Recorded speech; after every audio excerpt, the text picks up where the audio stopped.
Ready.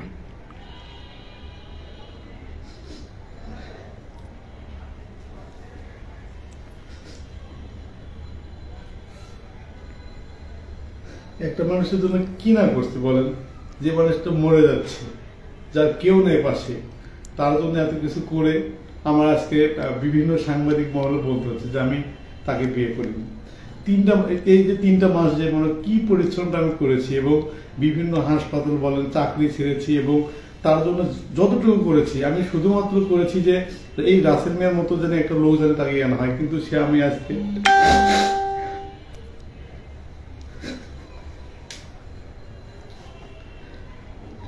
আসলে কি মানুষের উপকার করে কি অন্যায় বলেন? আজকে তো সত্যি মনে হচ্ছে যে পৃথিবীর এরকম যদি আমার মতো মানে এগিয়ে গিয়ে যদি উপকার করে, সেক্ষেত্রে কি হবে, মানুষ আর সেই বিশ্বাসটা পাবে না। তার হচ্ছে যে এত মানে সে আমার কাছে এত এত কথা বলেছে যেগুলো আমি বললে মানে তার আসলে বেঁচে থাকার পর সে পারবে না, আমি জানি। কিন্তু তারপরে সে আমাকে এই 2 মাস এই বুকের মধ্যে থাকার পরে যদি সে আমার সাথে এরকম নাটক করে যে বিয়ে হয়নি, আমি আর কিছু বলার নেই আমার।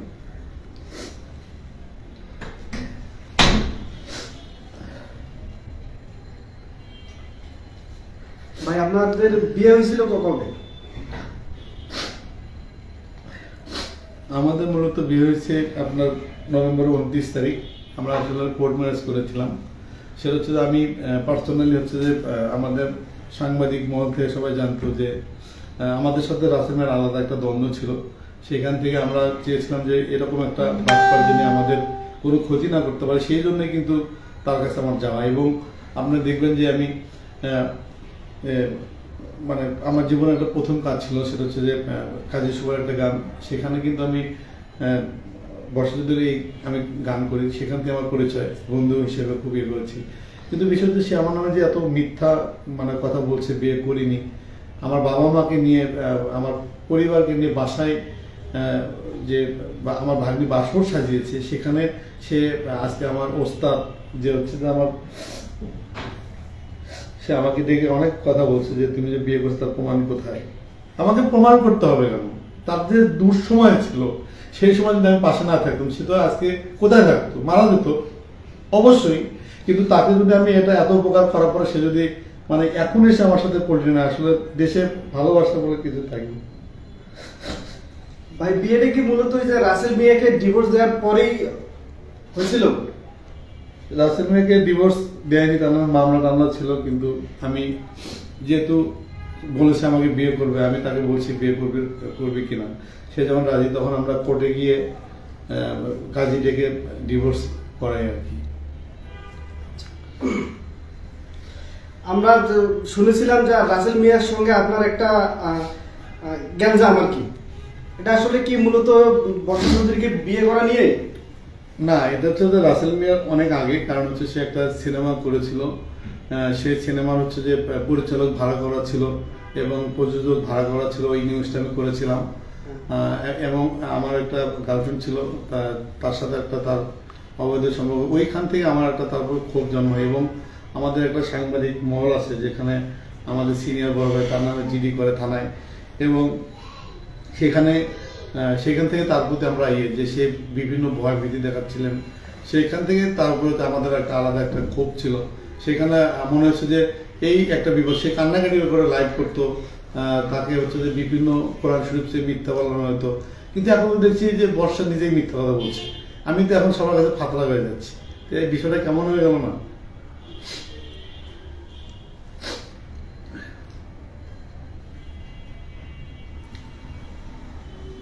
আচ্ছা, বর্ষা চৌধুরী বলেছিলেন যে লাখ টাকা দিলেও উনি নাকি পর্দা ছাড়বেন না, কিন্তু শেষে দেখা গেল যে মুন্না খান নামে একজন নায়ক, তার সঙ্গে সে খুব খোলামেলা ভাবে আর কি সিনেমায় অভিনয় করতেছে, শোনা যাচ্ছে যে তাকে নাকি বিয়ে করছে। আমি একটা কথা বলি, সেটা হচ্ছে যে আমাকে বলছে যে হিজাব করার কারণে তার অনেক কাজ টাজ হারিয়ে যাচ্ছে। বিভিন্ন লোকজন ধরেন রাসেল মেয়ে ফোন দিয়ে তার কাজ করছে, মানে কাজ ভাগিয়ে দিচ্ছে। সেখানে আমাকে বলছে আমার তো কাজ নেই, কি করবো।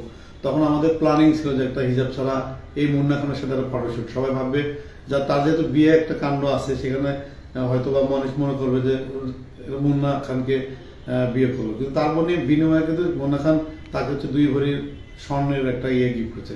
তার কিন্তু একটা স্বর্ণের প্রতি একটা আছে যে তাকে স্বর্ণ দিলে সে পৃথিবীর সবকিছু ভুলে যায়। তাহলে আমরা এটা পেয়েছি। তাহলে কি বলা যায় স্বর্ণের লোভে আসলে মুন্না খানকে বিয়ে করছে বর্ষা চৌধুরী? না, তার সাথে বিয়ে শাদী না, কিন্তু হচ্ছে যে সে হচ্ছে যে এরকম একটু মানে ক্র্যাক টাইপের, ধরো যে আমাকে খেপানোর জন্য সে মুন্নার সাথে অনেক কিছু করবে, অনেক কিছু করে আমাকে দেখিয়ে দিবে, কিন্তু তার তো সবকিছু আমি জানি। সে কোথায় ক্রাইম করছে, কার সাথে কি করেছে, কার সাথে প্রেম করতো, তার লাইফ স্টাইলটা তো আমি জানি। তার বন্ধুকে ছিল, সে কোথায় কোথায় গিয়ে প্রতারণা করে ব্ল্যাকমেলের ভয় দেখাচ্ছে, এগুলো যেগুলো আমি অনেক জানি, সেগুলো আমি এখনো বলবো না। বিষয়টা হচ্ছে যে এখন মানে বিষয়টা আমাকে প্রমাণ করতে হবে সে আমার বউ, কিন্তু গত 2 মাস আমার বাসায় পেয়ে গেল। বলা হচ্ছে আপনাকে ডিভোর্স না দিয়ে সে মুন্না খানকে বিয়ে করছে, এটা আসলে কতটুকু সত্যি? মুন্না খানের সাথে বিয়ে হয়েছে কিনা আমি সেটা জানি না, বাট হচ্ছে যে বিয়েটা হচ্ছে আমার সাথে, উনি হচ্ছে আমার বউ ছিলেন। সেখানে আমি যেটা বলবো, মুন্না খান হচ্ছে একটা গাড়ির ভিতরে সমোসা খেয়ে সে নিজে খাচ্ছে, আমি ওই বিষয়টা মাইন্ড করছি। মাইন্ড করার পর আমি তাকে বলছি, সরি বলছে।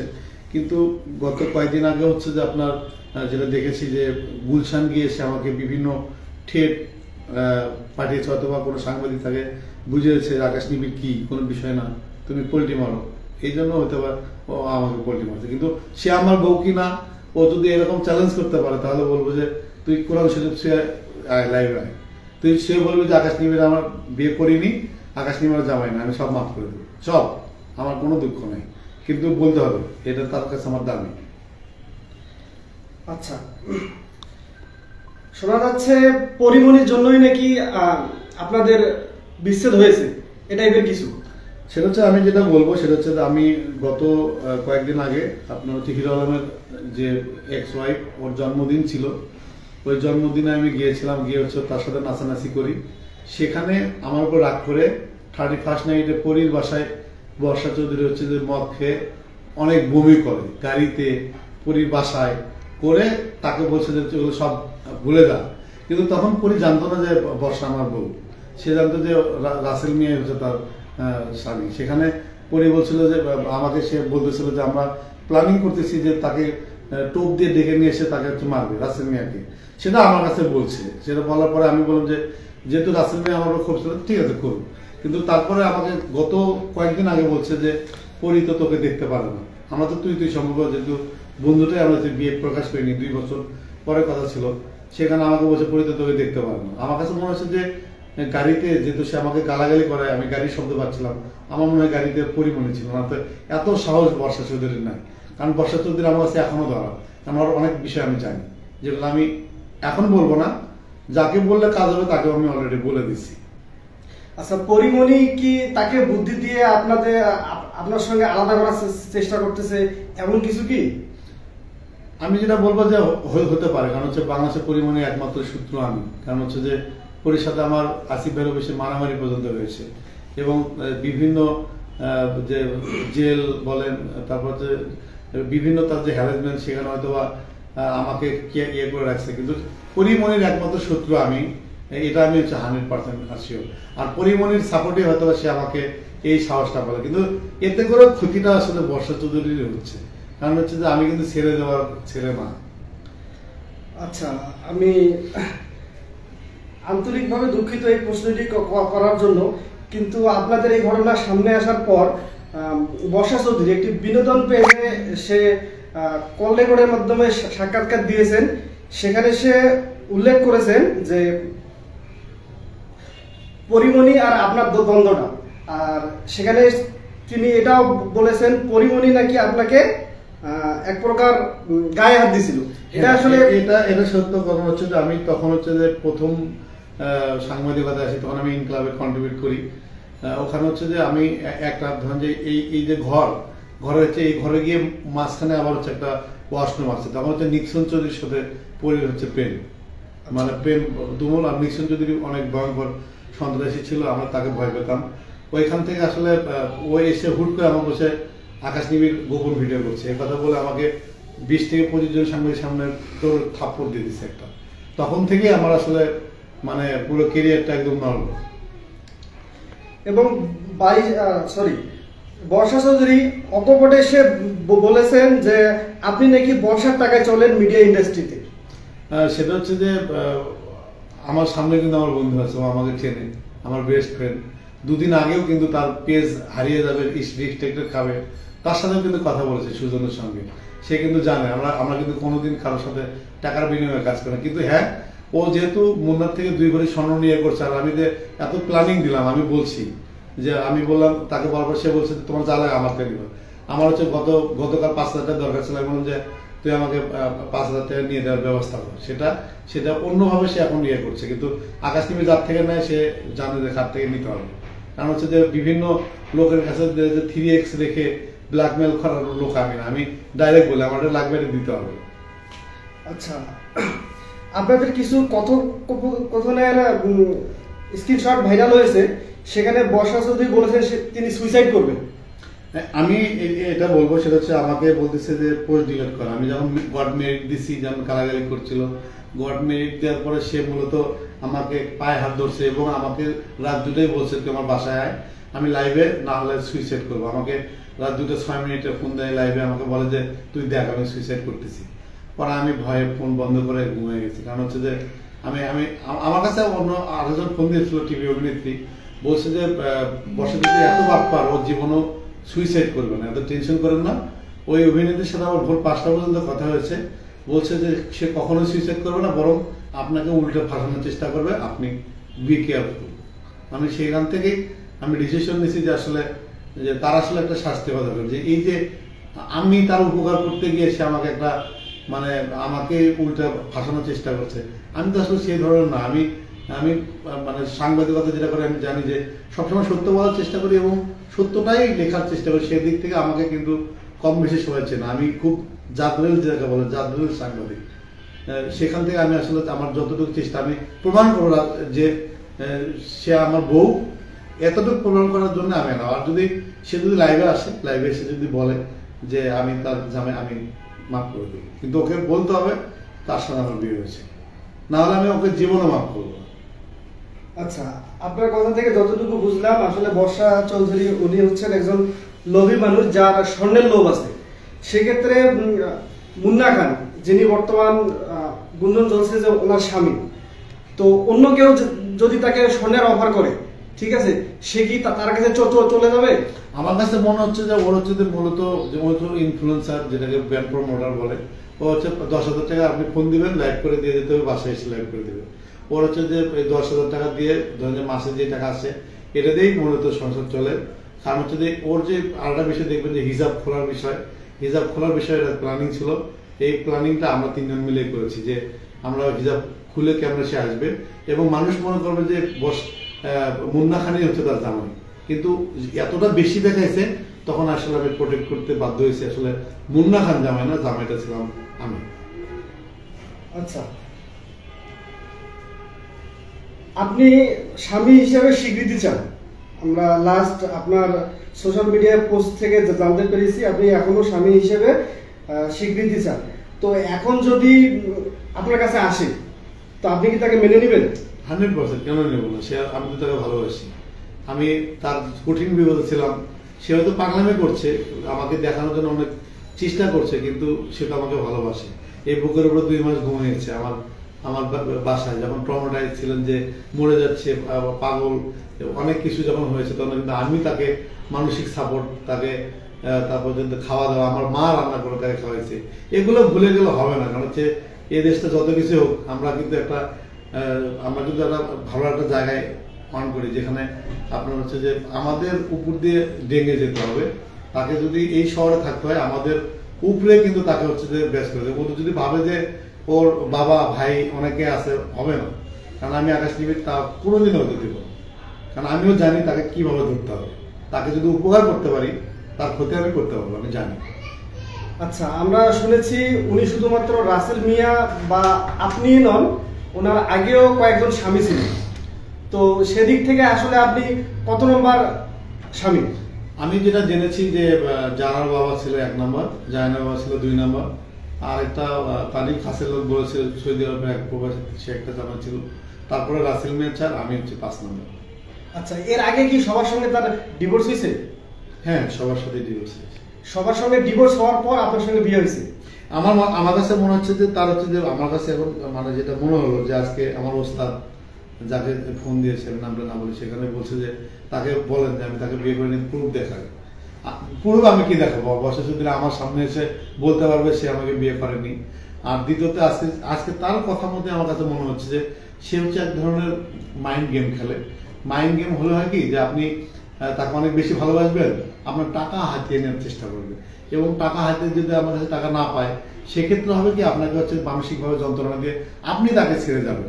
সেটা আমি কিন্তু বলছি, গত রাতেও সুজনের সঙ্গে আমাদের গ্রুপ কলে কথা হয়েছে।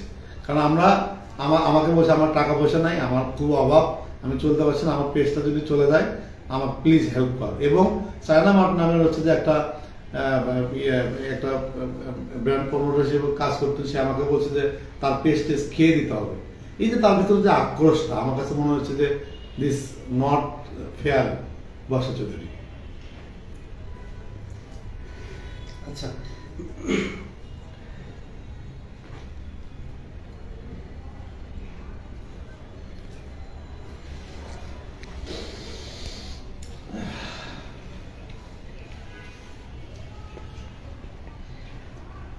আচ্ছা, বর্ষা চৌধুরী একটি কল রেকর্ডে আপনাকে জানিয়েছে সে নাকি আপনার নামে মামলা করেছে এবং আপনাকে একজন এসআই তুলে নিয়ে আসবে।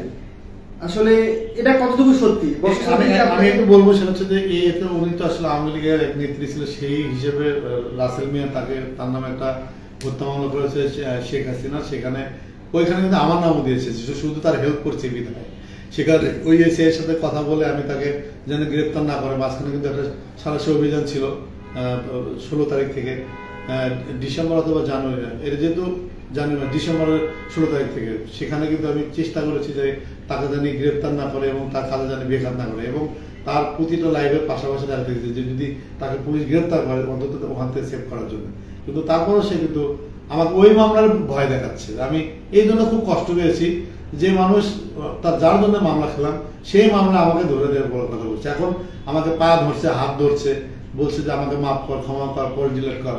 আসলে কি হয়, একবার যখন আমি একটা কথা বলবো, পুরুষ মানুষ যদি একবার ঘুরে মানে আপনাকে যদি একবার মানে ফেলে দেয়, তাকে আমার মনে কখনো জায়গা পাবেন না। কারণ হচ্ছে যে আমি তার যে দুঃসময়ে ছিলাম, সেই সময় যখন হচ্ছে আমি তাকে যেভাবে সেভ করেছি এবং তাকে বাঁচানোর চেষ্টা করেছি, নানা ধরনের এই যে আজকে মনে হচ্ছে যে মিথ্যাচার করেছে এবং রাসেল মিয়ার বিরুদ্ধে যা বলছে, আমার কাছে মনে হচ্ছে যে রাসেল মিয়ার সাথে সে একটা মাইন্ড গেম খেলছে। কারণ হচ্ছে যে সে যখন আমার সাথে খেলছে, তার মানে আমার কাছে তার সবকিছু সত্য মনে হচ্ছে। তার হচ্ছে মাইন্ড গেম।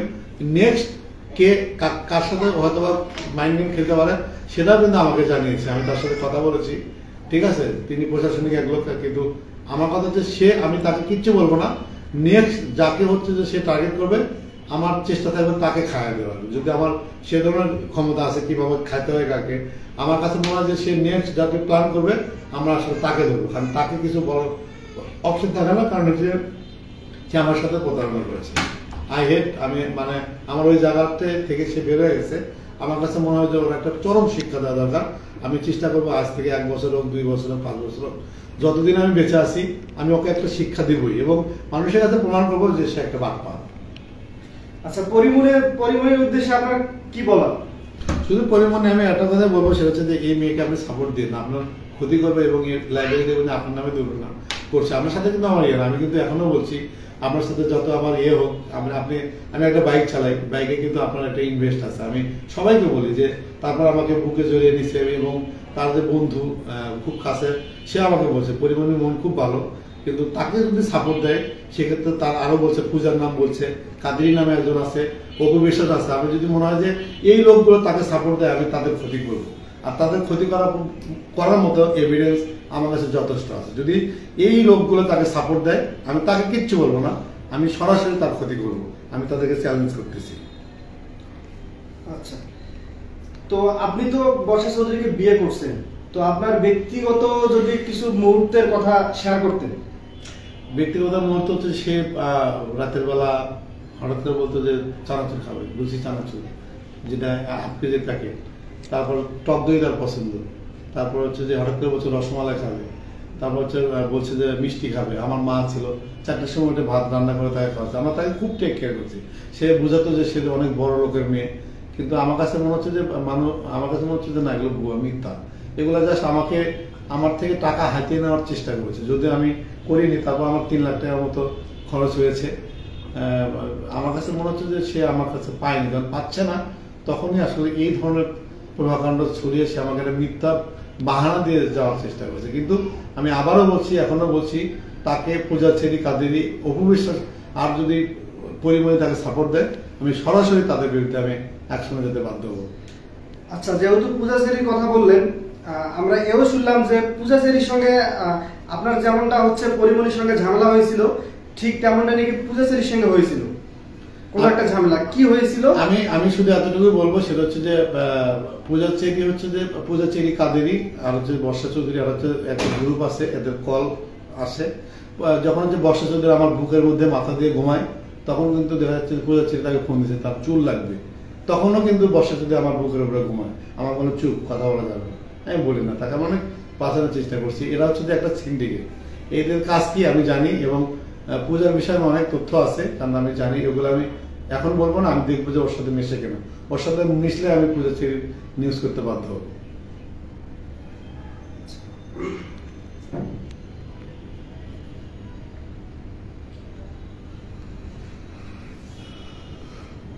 এখন এই অবস্থার শেষ পরিণতি কি হবে?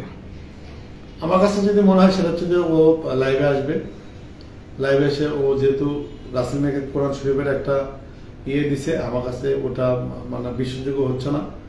ও কোরআন শরীফ নিয়ে বলবে আকাশ নিবের আমার জামাই না, আকাশ নিবের সাথে আমার বিয়ে হয়নি, আকাশ নিবের সাথে আমার কোনো সম্পর্ক নাই।